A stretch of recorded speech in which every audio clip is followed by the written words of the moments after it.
Treatment, injection treatment, SI joint radio frequency ablation ఒక treatment ఉంటుంది. ఆ ట్రీట్మెంట్ కానీ ఇంకో ట్రీట్మెంట్ ఎస్ఐ జాయింట్లో ప్లాస్మా థెరపీ, అది చేస్తే కంప్లీట్గా రికవర్ అయ్యి మళ్ళీ నార్మల్ యాక్టివిటీస్ హ్యాపీగా చేసుకోవాలి.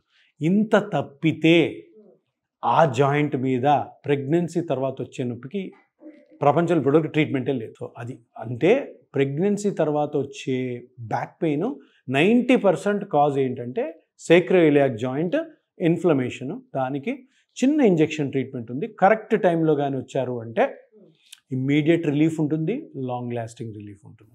అంటే ఇప్పుడు డెలివరీ అయ్యి కూడా పెయిన్ అనుభవిస్తూనే ఉన్నారు వాళ్ళు. అంటే డెలివరీ అయినా ఎన్నో మందికి మిమ్మల్ని వచ్చి కన్సల్ట్ అవ్వచ్చు సార్? ఎప్పుడు నొప్పి ఎక్కువ ఉంటే అప్పుడు రావడం.